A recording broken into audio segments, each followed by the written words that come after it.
Bharat Ratna Baba Saheb doctor Bhimrao Ambedkar की जयंती पखवाड़े का आयोजन भाजपा जिला कमेटी व भाजपा अनुसूचित मोर्चा द्वारा अंबेडकर भवन में किया गया। इस दौरान बीजेपी के कार्यकर्ताओं द्वारा बाबा साहेब भीमराव अंबेडकर की प्रतिमा पर माल्यार्पण कर कार्यक्रम के शुभारंभ किया। कार्यक्रम में संयोजक के रूप में कामेश्वर पासवान व संचालक महेंद्र वर्मा ने किया।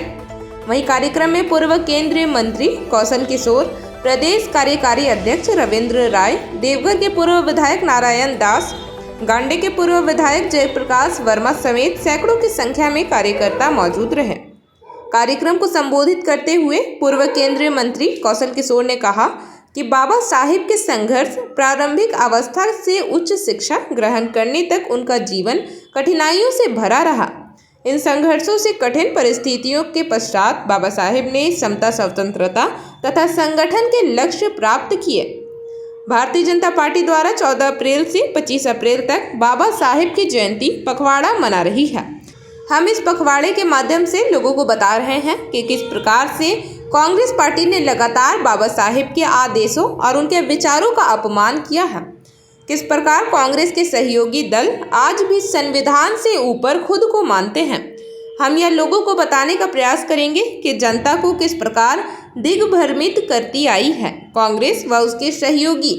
मौके पर रविंद्र राय समेत सैकड़ों अन्य नेताओं ने भी अपनी बातों को रखा। गिरिडीह में आज डॉक्टर अंबेडकर जी की जो जयंती का पखवाड़ा चल रहा है, उसमें डॉक्टर अंबेडकर जी का अपमान जो आज़ादी के पहले से और आज़ादी के बाद तक जिस तरह पंडित जवाहरलाल नेहरू और कांग्रेस ने किया, उनको बताना, जानकारी देना और जो कांग्रेस के साथ गठबंधन करके डॉक्टर अंबेडकर जी की नीतियों का आज भी अपमान करना, इसका खुलासा करने के लिए एक यहाँ पर एक प्रशिक्षण कार्यक्रम है, उसी में हम शामिल हुए हैं और अपील करते हैं कि कांग्रेस ने कदम कदम पर डॉक्टर अंबेडकर का अपमान किया, पंडित जवाहरलाल नेहरू जी ने अपमान किया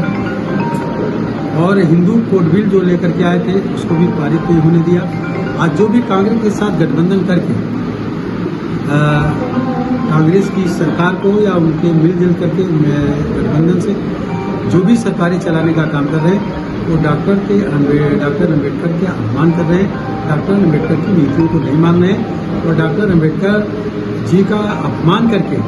संविधान को भी सही तरीके से मानने का काम नहीं कर रहे हैं। इसीलिए आज की इस बैठक में उन्होंने आने का काम किया। भारतीय जनता पार्टी 13 अप्रैल से लेकर 25 अप्रैल तक अंबेडकर सम्मान समारोह पूरे झारखंड प्रदेश में और राष्ट्रीय कार्यक्रम के तहत पूरा कर रही है। संयोग से इस क्रम में कुछ ऐसे सवाल झारखंड में उठे जो बड़े ही तनाव पैदा करने वाले और बड़ा ही संवेदनशील थे, क्योंकि डॉक्टर अंबेडकर की जयंती के दिन ही इस प्रदेश का एक मंत्री हफीजुल हसन, जो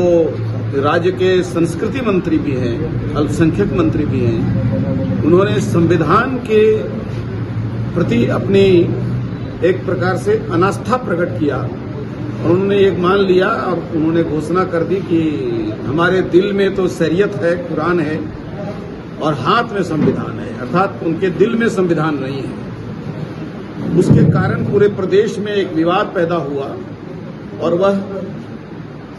एक प्रकार से प्रत्यक्ष रूप से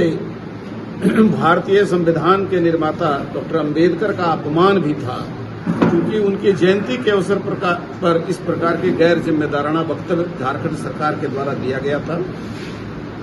इसलिए पूरे झारखंड में इसको पूरे दूने उत्साह से और दूने संकल्प के साथ हम लोगों ने संविधान के सम्मान और डॉक्टर अंबेडकर का सम्मान समारोह पूरा कर रहे हैं। आज भाजपा ये महसूस करती है कि झारखंड में भाजपा जो कुछ ऐसी शक्तियां हैं जो संविधान के प्रति अपने विश्वास और आस्था को कमजोर कर रही हैं। खास करके वो लोग जो सांप्रदायिक तत्व के रूप में पूरे प्रदेश में तनाव पैदा करने की कोशिश किया है। संथाल परगना में रामनवमी में यह जाहिर किया गया, पाकुड़ प्रशासन के द्वारा एक आदेश जारी किया गया रात के 12:50 में कि कहीं भी रामनवमी का झंडा नहीं चलेगा, नहीं घूमेगा। उसी प्रकार से कई स्थानों पर झारखंड के अंदर कुछ ऐसे तत्व सक्रिय हुए हैं जो अपने कबीले के रूप में और अपने शरीयत के नाम पर ऐसे वातावरण का निर्माण कर रहे हैं जो संविधान को राज्य की जनता के लिए सेकेंडरी और उनकी अपनी मान्यताएं जो हैं वो प्राथमिक हो गई हैं। भारतीय जनता पार्टी इसका खंडन करती है, निंदा करती है और हम ये मानते हैं कि झारखंड में संविधान की जो सारी नियम हैं और शर्तें हैं और जो परंपराएं हैं उसका निर्वाह होना चाहिए। इसके लिए एक जनमानस बनाने का और तैयार करने का काम हम कर रहे हैं। आज का ये कार्यक्रम इस दृष्टि से बहुत महत्वपूर्ण था। कल तक ये कार्यक्रम औपचारिक रूप से चलेगा, लेकिन अनौपचारिक रूप से मैंने आह्वान किया है कि जो अभी सामाजिक वातावरण है उसके कारण इस कार्यक्रम को आने वाले दिनों में भी हम बुद्धिजीवियों के बीच में, समाज के जागरूक वर्ग के बीच में और खासकर नौजवानों के बीच में इस चर्चा को आगे बढ़ाएं।